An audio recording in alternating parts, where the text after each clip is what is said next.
représentant du peuple, je ne peux que me courber à la volonté du peuple. La volonté du peuple c'est yale ambayo raia ambao walituchagua sisi wanabunge ni kwamba inaomba hiyo état de siège inaisha. L'état de siège. Donc nous voulons que cet état de siège reste maintenu pour la paix et la sécurité de nos peuples. Dit que vous déstabilisez un chef coutumier, vous l'enlevez là où il doit être, vous placez par exemple un chef qui n'est pas légitime. Et vous croyez que les chefs qui n'est pas légitime peuvent faire quelque chose?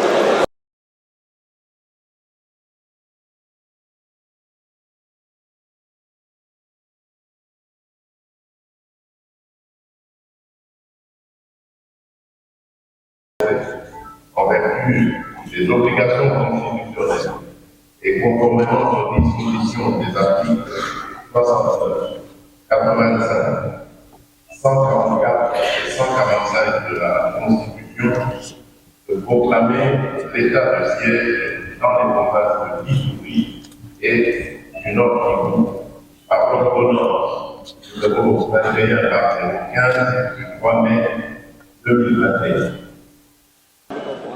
Pour son initiative d'avoir convoqué cette table et avoir permis aux différents délégués des provinces au niveau national de venir débattre sur cette question sécuritaire de notre pays. Ensuite, qu'il me soit permis de remercier tout d'avoir convoqué cette table et avoir permis aux différents délégués des provinces au niveau national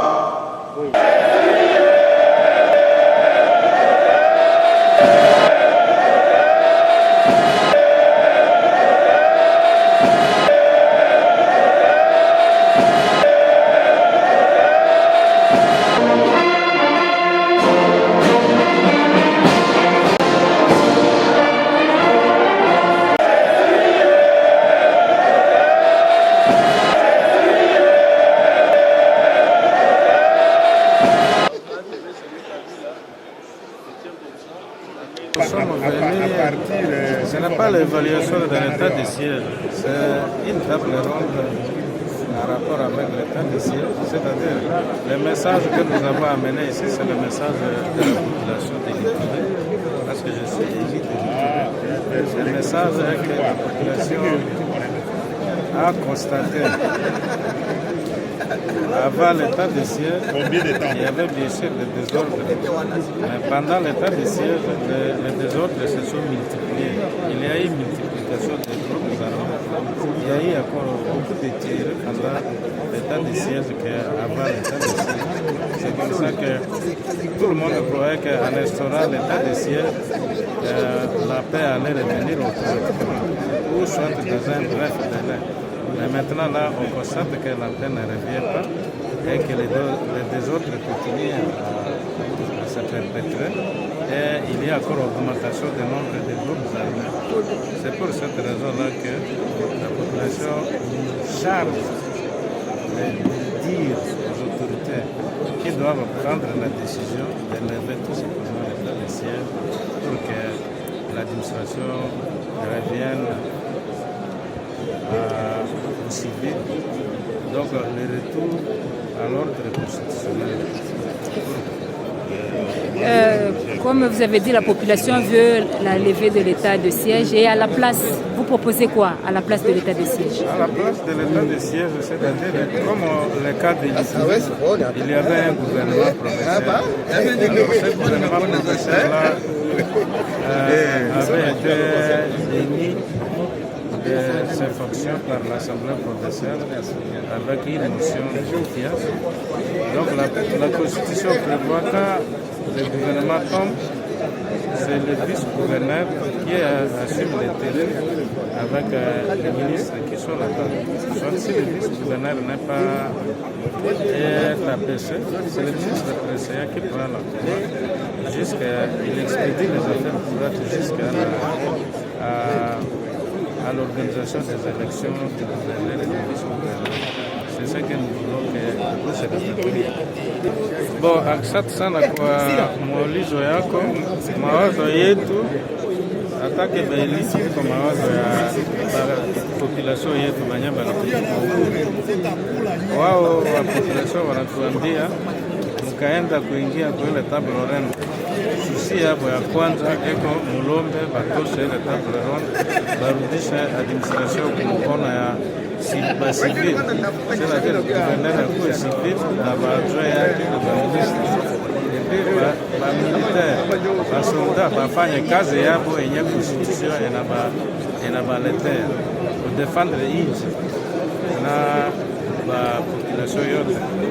C'est-à-dire il faut barudie ku ordre constitutionnel yenye banasemaka ku français que namuna gouverneur balimutosaka vice-gouverneur arudie akontinue na kazi yake na pamoja na baministre yake au jusqu'à siku nye bataorganize election ya gouverneur do gouverneur ya sasa ndio vile banatuambia kusema huko iko message yenye si peke tunasha tayarisha tuna communique moja hivi kujina kukisa atasoma pia iko position ya bato yote hivi. Asante sana.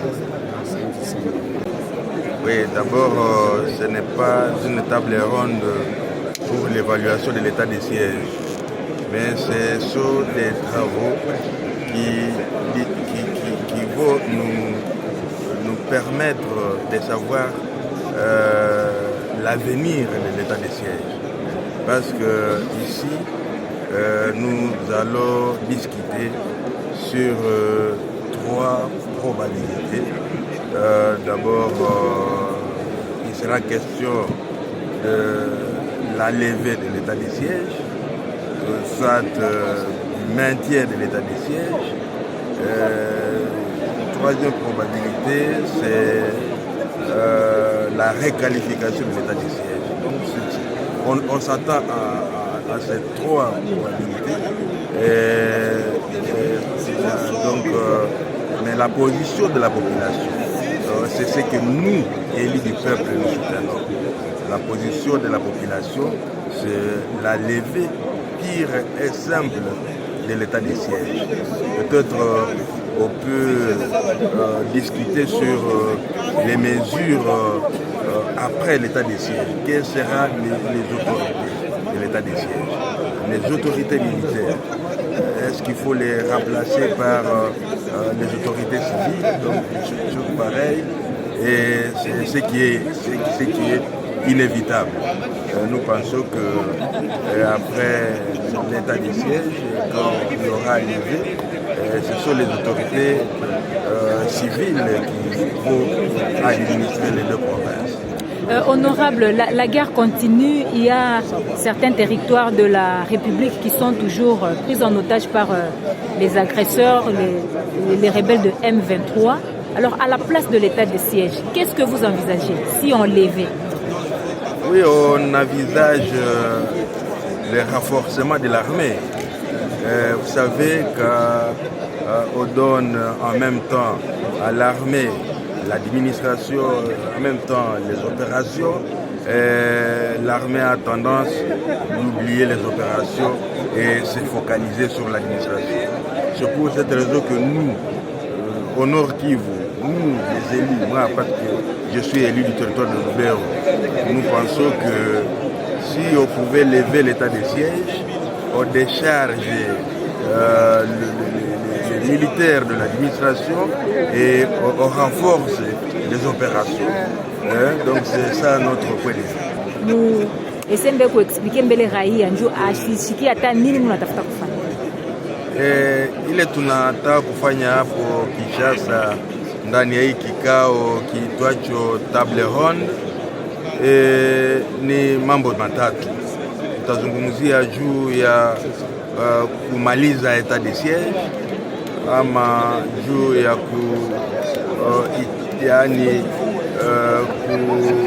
kuirudisha, yani kuendelea na ile etat de siège. Ya tatu tutazungumzia juu ya kuirekalifie, yani kuimaintenir na kuitenga upya, yaani ile mambo matatu ndio tutazungumzia. Alors yale ambayo raia ambao walituchagua sisi wanabunge ni kwamba inaomba hiyo etat de siege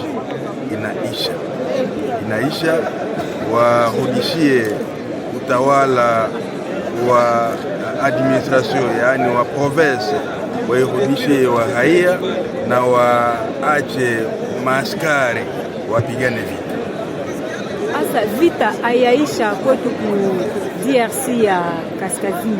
Kama mnatosha etat de siege, nini ile mnatafuta tena ile mtafanya njoo kusema vita ishe, njoo vita kupaka naendelea, batu beko kupaka nafariki tile?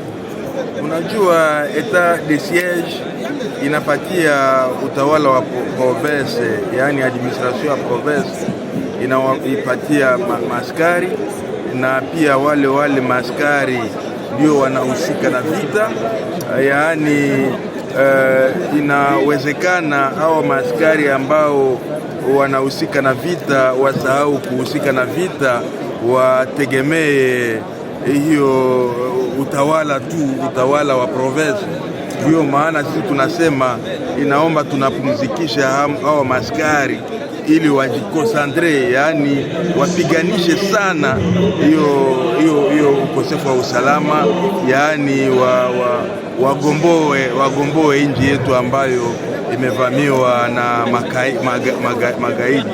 Yani ile ndio sisi, yani population ya Nord Kivu inapenda, hata population ya Ituri inapenda etat de siege waimalize, wapatie utawala wa province, yani hawa wa autorité civile na maaskari wahusike na vita. Il est difficile de parler maintenant en termes de levée ou de réqualification de l'état de siège. Mais selon les travaux préparatoires, il y a eu 3 options qui ont été levées, à savoir la levée de l'état de siège, le maintien de l'état de siège ainsi que la réqualification. Mais cela saute aux yeux que si on doit tenir compte d'abord de l'ambiance de la salle, lorsque nous avons vu le discours d'ouverture du chef de l'État, ce n'est que lorsqu'on a parlé de lever de l'état de siège que la salle a acclamé.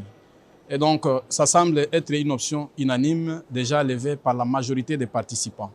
Et donc, si on doit parler en termes démocratiques, nous devons espérer à la levée d'état de siège à l'issue de ces assises, voyant l'ambiance de la salle, voyant surtout aussi les réclamations de la population. Parce que nous sommes dans le régime démocratique, et le régime démocratique, le siège appartient à la population, le pouvoir appartient à la population.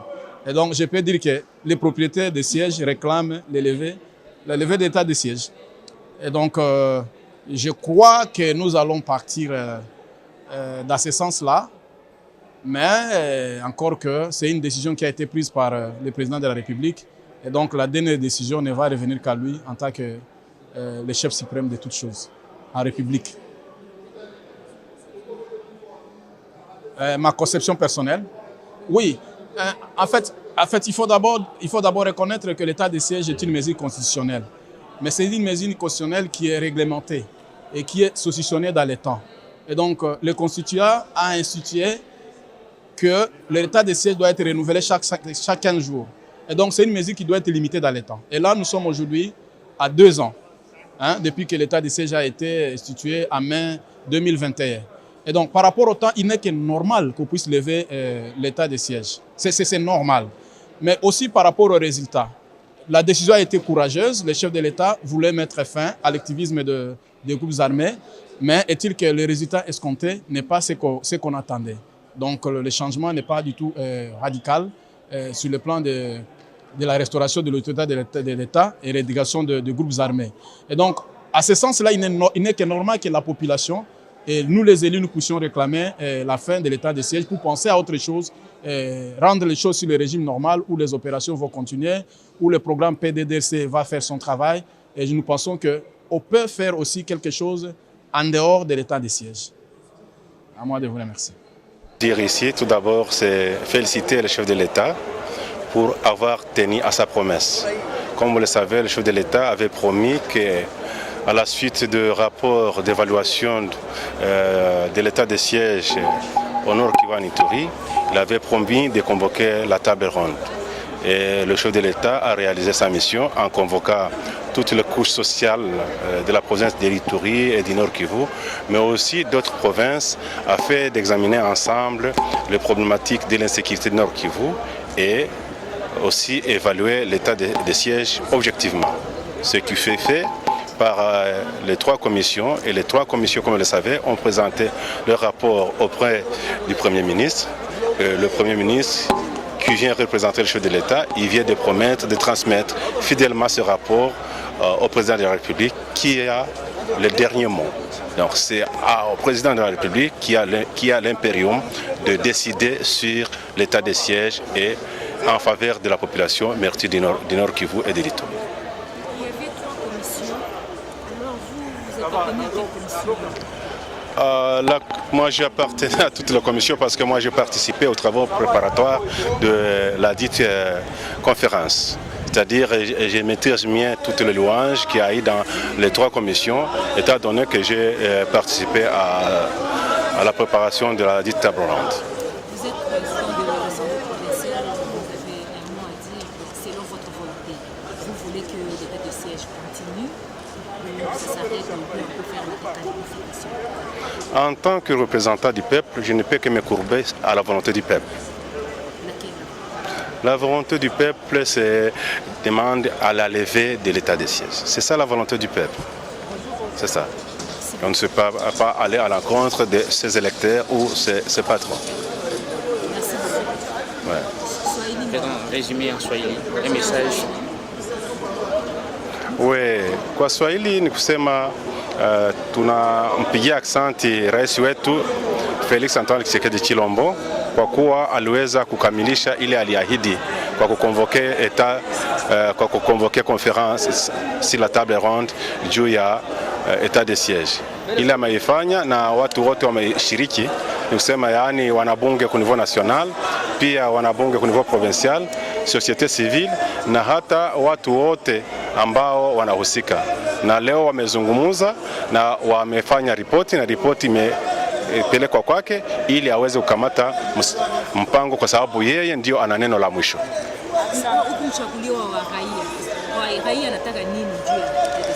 Nadhani mmeona imeonekana ndani ya mkutano kama ni nini raia nataka. Ile yenyewe mmeona mkutano ndio ile inastahili. Je crois que cette table ronde tombe à point nommé. Du fait que le chef de l'État l'avait décrété, il avait décrété l'état de siège, mais il s'avère que les objectifs assignés à cet état de siège n'ont jamais été atteints. Tenez, il était initialement prévu que l'état de siège mette fin à l'insécurité. Il a été décrété le 3 mai 2021 et le 17 octobre 2021, le M23 qui était défait définitivement, qui était en Ouganda, a revu surface et commencé à endayer toute la partie est.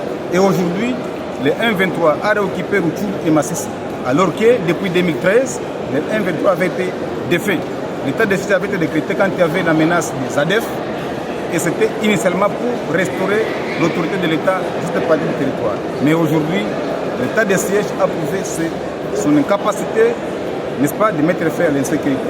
Voilà pourquoi nous, comme représentants de la population, nous continuons à demander à tous les participants de militer pour que les chefs d'État lèvent l'état de siège. Nous sommes tous convaincus qu'à l'issue de ces assises, tout le monde sera d'accord qu'on puisse mettre fin à cette situation et remettre l'ordre constitutionnel qui est celui, n'est-ce pas, de remettre les autorités civiles.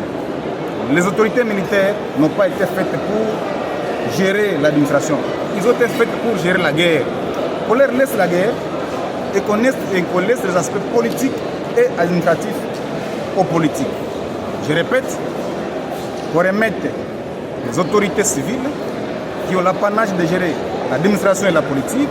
L'armée a été faite au regard de la Constitution, ou conformément à la Constitution, à faire la guerre. Et l'armée s'occupe uniquement des opérations militaires. Le Nord Kivu est en proie à l'insécurité. nous avons besoin, n'est-ce pas, que l'insécurité prenne fin, qu'on décharge l'armée de la gestion de la province.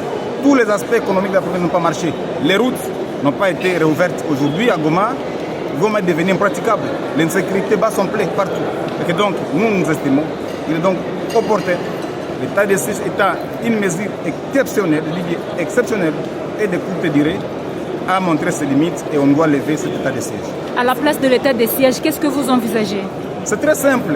Je l'ai dit, pour remettre l'ordre constitutionnel, ramener les autorités civiles, donner assez de pouvoir à l'armée, à la région militaire, qui est accompagnée par les secteurs opérationnels, coupler de la diplomatie politique des civils, ça mettrait fin à l'insécurité. Nous avons mis fin au M23 en 2012. Il n'y avait pas de l'armée, c'était l'autorité civile qui avait mis fin au M23. Donc, remettons le gouverneur civil, l'Assemblée provinciale, toutes les institutions provinciales, avec l'appui de l'armée, qui a besoin d'un accompagnement politique, et ça mettra fin à l'insécurité. Vous êtes pour la levée de l'état de siège? Je suis pour la levée pure et simple de l'état de siège. La levée immédiate de l'état de siège, qui a montré ses limites. L'état de siège, ça n'a pas été une opportunité pour le Nord Kivu, ça a été un mal pour la population de Nord Kivu. Merci beaucoup. Je crois qu'après 2 ans et 3 mois, où l'état de siège a été décrété dans le Nord et Sud Kivu, Nord Kivu et Ituri, aujourd'hui c'est l'évaluation sur... vous avez vu ces assises qui s'ouvrent déjà, où le président public a lancé l'ouverture. Et les travaux maintenant restent avec le Premier ministre, où il y aura des commissions.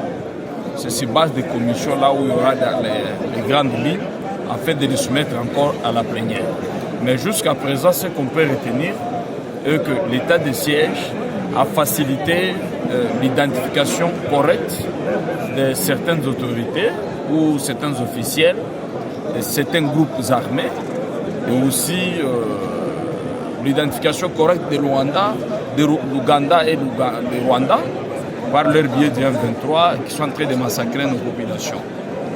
Malgré l'état de siège, je crois que les options majeures seront prises dont nous avons au niveau de la société civile et révolutionnaire. Nous avons proposé que parmi les décisions, il faut qu'il y ait surtout celui de maintenir l'état de siège ou soit de les redéfinir autrement.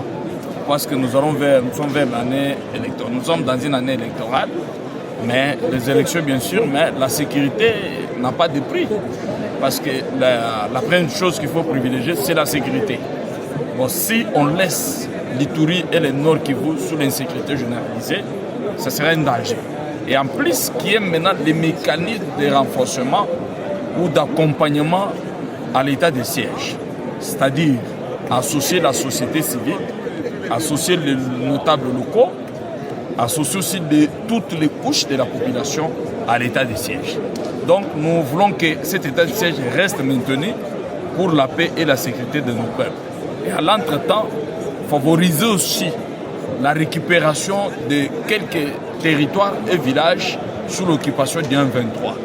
C'est ça la priorité avant qu'on aille aux élections.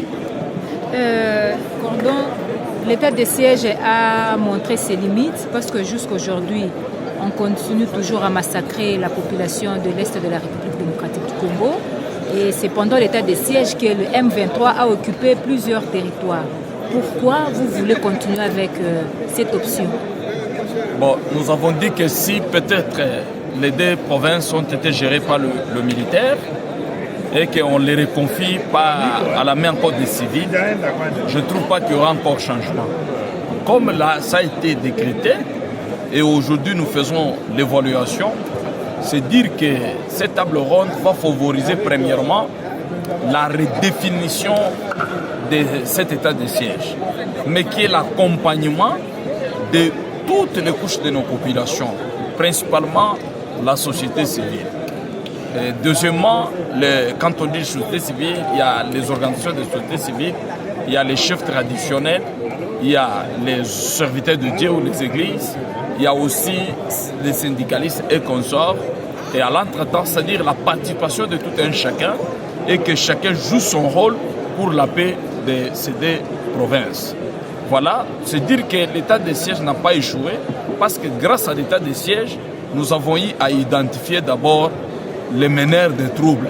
Je l'ai dit ici, entre autres, la définition correcte du 1-23, c'est-à-dire le Rwanda, la définition de ces groupes armés, aujourd'hui sont bien identifiés.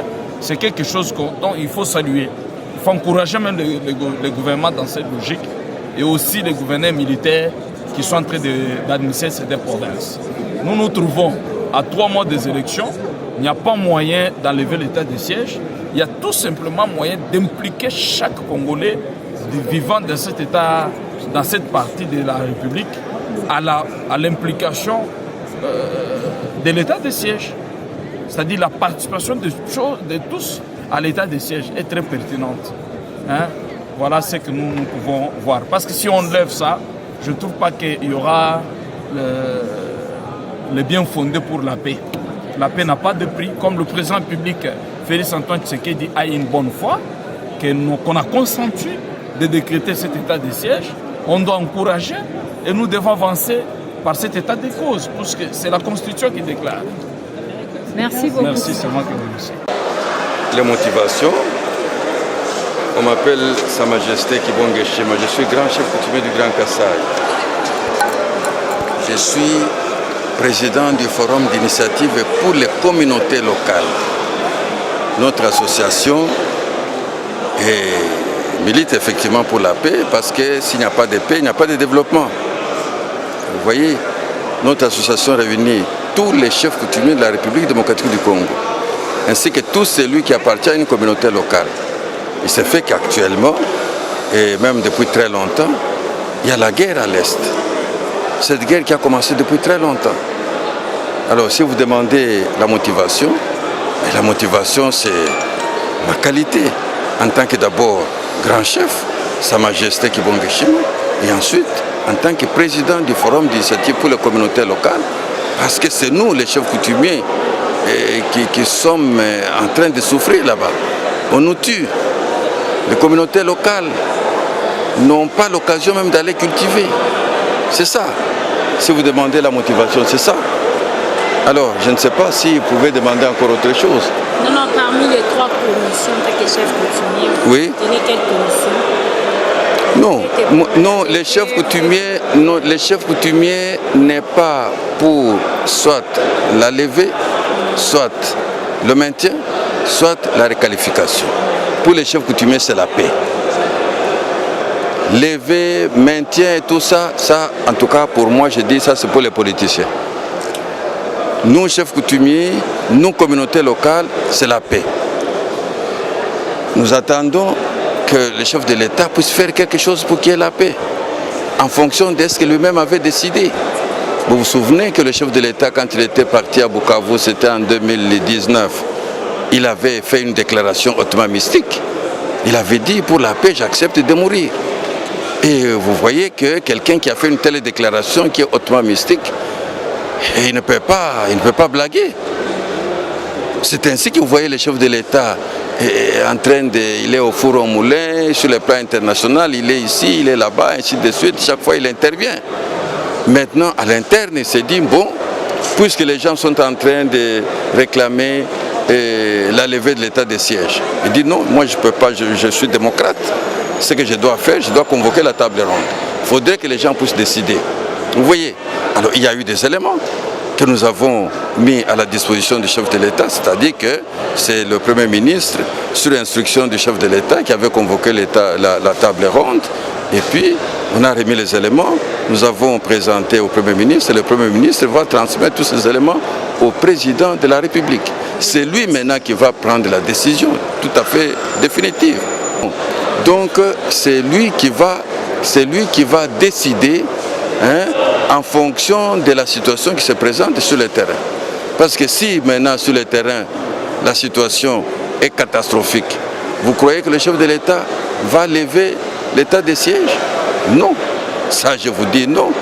Ben, si la situation s'est prête à ce qu'il puisse lever, il va lever. Et si la situation s'est prête à ce qu'il ne puisse pas lever, il ne va pas lever. Et c'est ça. Justement, c'est pourquoi nous disons que cela dépend du chef de l'État, parce que c'est lui-même. Parce qu'aujourd'hui, nous avons les problèmes de Bunagana. Qu'est-ce qu'on dit? On dit le chef de l'État. On parle du chef de l'État. Si aujourd'hui il y a une situation à Goma là-bas, qu'est-ce qu'on va dire? On va parler du chef de l'État. C'est la responsabilité du chef de l'État de procurer la paix à la population. Donc il n'y a que lui qui doit décider en fonction de la situation qui se trouve sur le terrain. Vous venez de dire que le chef coutumier oui. a duré. Oui. Vous, en tant que chef de terre, oui. qu'est-ce que vous faites pour que la paix soit rétablie en RDC, mystiquement parlant? Sur le plan mystique. Mais quand vous tuez les chefs coutumiers, comment est-ce qu'ils vont faire encore ces mystiques-là? Quand vous les déstabilisez, comment est-ce qu'ils vont faire encore ces mystiques-là? J'ai dit que vous déstabilisez un chef coutumier, vous l'enlevez là où il doit être, vous placez par exemple un chef qui n'est pas légitime. Et vous croyez que le chef qui n'est pas légitime peut faire quelque chose? Hein? Le chef qui n'est pas légitime n'a pas cette capacité de pouvoir invoquer les esprits de nos ancêtres pour que le chef coutumier soit capable d'aider l'État à résoudre certains problèmes qui se posent avec beaucoup de complexité. Vous voyez? Donc c'est pourquoi nous avons toujours demandé que l'État, le pouvoir public puisse nous aider à nous organiser pour que nous puissions aussi aider ce pouvoir public-là. Si les chefs coutumiers sont déstabilisés dans ce sens-là, si grâce aux politiciens, les faux chefs se retrouvent dans tel ou tel coin, est-ce que ces faux chefs-là, vous trouvez qu'il est capable de pouvoir invoquer les esprits de nos ancêtres? Ces faux chefs, ce qu'il va faire, c'est quoi? C'est vendre les terres. Or, la terre comme telle, un vrai chef coutumier ne doit pas vendre la terre. Un vrai chef coutumier sait que la terre appartient à 3 personnes, aux vivants, aux morts et à la régénération future. Donc, pour pouvoir vendre la terre, il doit demander la permission à tout ce monde-là. C'est pourquoi les vrais chefs coutumiers ne peuvent pas vendre les terres. Or, un faux chef coutumier, quand on les place là-bas, qu'est-ce qu'il fait? Il vend la terre. Après avoir vendu la terre, le requérant, qu'est-ce qu'il va faire? Il va chasser les autochtones. Les enfants des autochtones, ils vont faire quoi? Bon, ils iront en brousse et en brousse là-bas. Voilà comment ils peuvent se organiser en groupes armés pour venir maintenant s'attaquer et aux faux chefs et aux requérants pour pouvoir récupérer la terre. Vous voyez un peu ça? C'est comme ça que se créent les groupes armés. Donc le problème qui est là-bas, quand il y a des groupes armés et tout ça, il faut s'attaquer, il faut faire aider le chef coutumier à résoudre les problèmes qui se posent dans des villages, dans des groupements, dans des chefferies. Ainsi. Satisfait parce que nous sommes venus quand même de notre pays et de notre province. Donc c'est un sentiment de satisfaction d'être parmi les participants. Mais aussi je crois que nous allons discuter le problème de l'Ituri. C'est un problème sécuritaire, un problème de paix. En tant qu'ambassadeur de la paix, donc je dois contribuer d'une façon ou d'une autre pour que cette paix soit pérenne dans notre province. Bien que pour le moment il y a des problèmes de turbulence, de sécurité, mais nous pensons que comme nous sommes venus discuter entre les fils et filles de ce pays, on aura une solution par rapport à ça. C'est un peu ça. Est-ce que les résultats finaux seront à l'encontre de la population qui attend quelque chose de bien de vous? Ou ça sera vraiment... En tant qu'ambassadeur universel de la paix, mais aussi un religieux, nous vivons la souffrance de la population du jour au jour.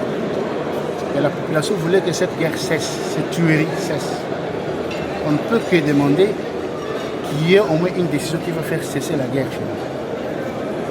Et de ça, ce n'est rien d'autre que de passer à autre chose parce que l'état du siège n'a pas montré vraiment, n'a pas été à la hauteur de stopper cette guerre interminable au niveau de notre province. S'il y aura d'autres options peut-être qui va aider, tant mieux. Nous sommes d'accord, nous sommes partants, mais nous pensons que pour le moment d'abord, il faudrait stopper avec cet état des chaises pour permettre aussi, afin que notre population puisse aller aussi voter, faire leur choix, c'est vrai comme Vous envisagez quelle option à part les on verra, nous sommes venus les faire, donc on va discuter ensemble, on verra la fin. Quelle est l'option vraiment adaptée pour le moment? Quelle est l'option vraiment voulue qui va aider l'Ituri de sortir de ce bourbier pour le moment? Moi, c'est Altesse Héritier Kaombo Cadre David. Je suis le chef de groupement de Bukombo en territoire de Rutshuru, chefferie de Boutou, en province Nord Kivu. Vous venez de prendre part aux travaux. Vous, en tant que chef traditionnel et chef de terre, quelle est la situation réelle et qu'est-ce que vous voulez? Vous voyez la situation réelle qui prévaut à l'est de la République démocratique du Congo. elle est caractérisée par l'insécurité. Et comme nous, comme chefs coutumiers, c'est que nous voulons justement la paix. Rien que la paix, c'est que nous voulons. Parce que nos populations sont en train d'être massacrées du jour au lendemain par les rebelles, les M23, les ADF dans les Grands Nord, mais aussi d'autres bannières autrement identifiées qui sont détenteurs d'armes illégales. Et avec toute cette situation, c'est la population ici gérée par les chefs coutumiers qui en tombent toujours victimes. Qu'est-ce que vous demandez au président de la République, Félix Tshisekedi, qui vous écoute? Non, je sais que moi je demande au président de la République, ça fait plus de 3 décennies que l'insécurité à l'est de la République démocratique du Congo bat toujours record. Ce que je recommanderais au président de la République, c'est de ménager tous ces efforts, de mettre tout ce qui doit être fait, en fait que celui qui sème l'insécurité à l'est de la province de la République démocratique du Congo puisse être mis hors d'état de nuire parce que c'est toujours la population qui est en train d'être massacrée comme pas possible. Mais comment vous, les chefs coutumiers, vous ne parvenez pas aussi à rétablir la paix dans la partie orientale, dès lors que vous nous avez promis l'enfer récemment? Bon, vous connaissez, monsieur le journaliste, les grands défis majeurs est que nous, les chefs coutumiers, on évolue toujours avec des rites coutumières. Mais fort malheureusement, lorsque l'insécurité bat record dans les zones où nous contrôlons, parce qu'on ne peut pas faire les rites coutumières en dehors de son entité administrative. Alors pour y parvenir, il faut que la situation sécuritaire soit rétablie, parce que certains villages sont déjà occupés par les rebelles. D'où une fois la sécurité quand même parvient à être rétablie et que les chefs coutumiers commencent à retourner, parce que la majorité des chefs coutumiers restent actuellement à Goma suite à l'insécurité, ils ne sont pas dans les fiefs respectifs. Je pense qu'ils pourront quand même apporter un offre de soulagement par rapport à tout ce qui se passe. Donc même des liens, vous ne pouvez pas trouver la paix? Oui. Même des liens, là, vous ne pouvez pas appliquer vos actes, vos forces. Vous connaissez la situation sécuritaire, c'est une concertation de tout le monde. Tout le monde doit intervenir. Les chefs coutumiers doivent intervenir de leur part, la population également, les autorités qui doivent prendre les décisions au premier rang, il faut aussi qu'ils interviennent. Maintenant, responsabiliser cette grande tâche toujours à une couche sociale, ça ne va plus vraiment résoudre les problèmes. D'où il faut chacun à ce qui les concerne puisse intervenir afin que la sécurité règne au pays. Moi, c'est Maître Boniface Longiringa, président de la communauté Ndo-Kebo de la province de l'Ituri.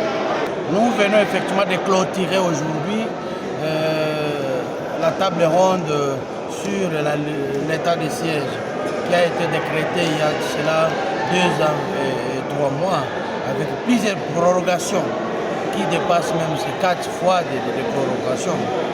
Nous avons eu les séances de travail durant 3 jours et les 3 thématiques ont été développées lors de ces débats. La première thématique était de maintenir l'état de siège et nous avons rejeté cette thématique parce que l'état de siège n'a pas changé tout ce qu'on pouvait entendre de l'état de siège, qui est une mesure spéciale décrétée par le chef de l'État pour finir la guerre, pour savoir imposer l'autorité de l'État. Malheureusement, ça n'a pas bien marché. Deuxième thématique était de réqualifier. Mais nous avons réfléchi avec les amis, sérieusement. Nous n'avons pas trouvé la voie légale pour le réqualifier l'état de siège. À la fin, nous sommes réunis et développés l'idée de la levée. Nous trouvons que c'est la meilleure voie pour son Excellence, Monsieur le Président de la République. La levée de l'état de siège. Pourquoi? Je me justifie. Je suis notable en Ituri et je vis avec ces gouverneurs militaires qui sont placés là. Le militaire ne se retrouve pas bien dans la gestion de la chose publique. Parce qu'à un même moment, il doit être au terrain, au même moment, il doit être aussi l'administration. Vous voyez, gérer les deux, l'administration et l'action sur le terrain, il semble que cela n'a pas produit des résultats lui attendus. Ainsi donc, on a voulu qu'on puisse l'écarter de cette charge de l'administration et de la politique de la chose de la province.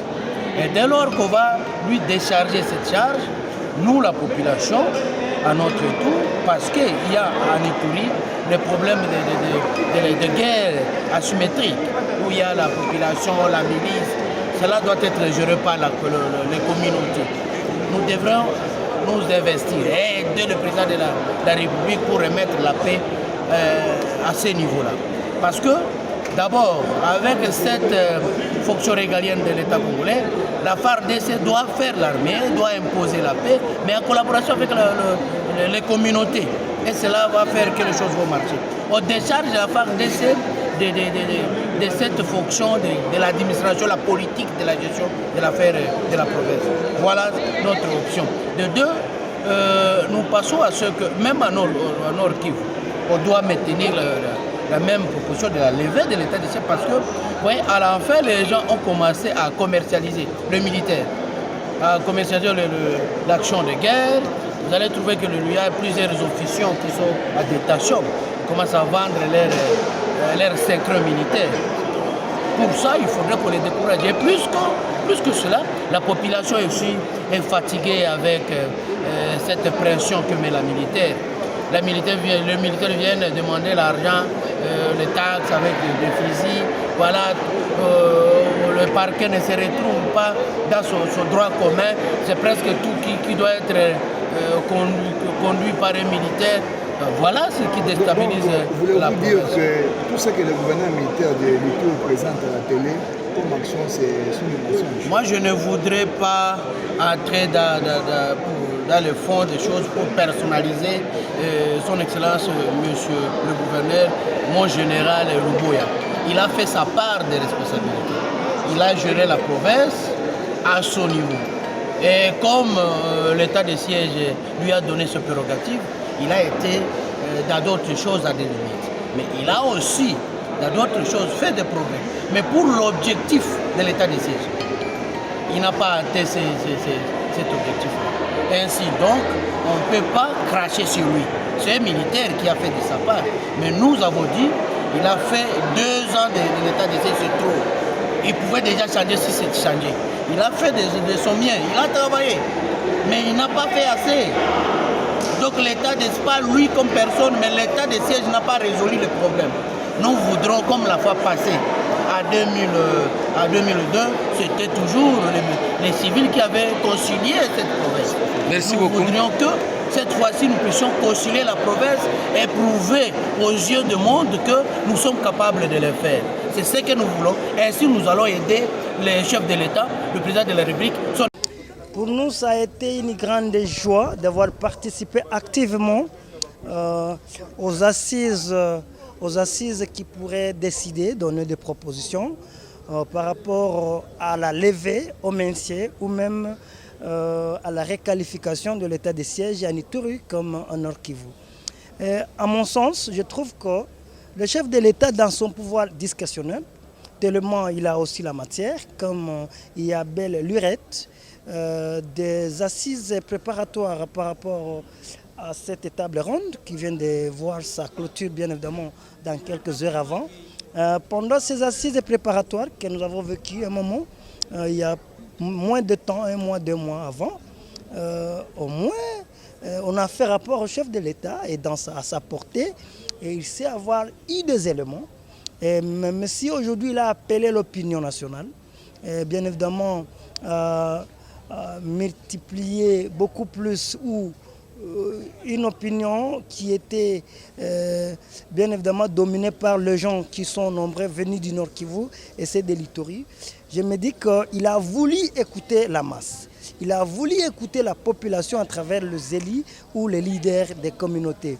Le chef de l'État, comme on dit en français, que du choc des idées jaillit la lumière, il a voulu qu'il y ait les chocs. Les uns maintiennent, les uns soutiennent le maintien de l'état de siège, les autres pouvaient soit parler de la requalification, les autres pouvaient parler de la levée totale, l'effacement total de l'état de siège. Mais je me dis, comme il y a eu choc des idées, le chef de l'État, comme je le disais tantôt, il va réfléchir et trouver les aléas intermédiaire qui va, n'est-ce pas, que le chef de l'État va utiliser parce que lui va s'exprimer sur ordonnance. Il va soit dire je réqualifie et voilà les éléments qui justifient que je réqualifie et voilà la réqualification sera constituée par ceci ou cela. Pour autre chose, je voudrais aussi ajouter en disant que, à mon sens, mon point de vue, le maintien, l'effacement total ou la levée de l'état de siège, ou même la réqualification de cet état de siège. Ce qui m'intéresse, ce n'est pas un de ces trois substantifs, ou la levée, ou le maintien, ou la réqualification. Ce qui m'intéresse, c'est voir la misère, la pauvreté, l'insécurité, le manque de la paix, le désœuvrement total de la jeunesse universitaire, mais aussi diplômée des humanités, voir qu'ils vivent une vie inhumaine. Le chef de l'État dans son pouvoir, comme il dit d'abord le peuple, ou le peuple d'abord. On peut faire cette commutativité. Je me dis, il faut que le chef de l'État réponde aux attentes de la population. Il faut qu'il puisse, à son sens, visiter et revisiter son esprit, son sens le plus élevé possible, voir qu'est-ce que réellement la population veut, qu'est-ce qui avantage la population. Et puis, on ne saura pas dire personnellement, je soutiens ou pas, ou la réqualification, ou l'élevé, sans trop me ressasser, me répéter, me rabâcher. Je me dis, c'est mieux que le chef de l'État, à son sens, dans son pouvoir, revisite les recommandations des travaux en commission, et comme ça, lui va, n'est-ce pas, trouver la mise au point et va ressortir son idée sur les ordonnances.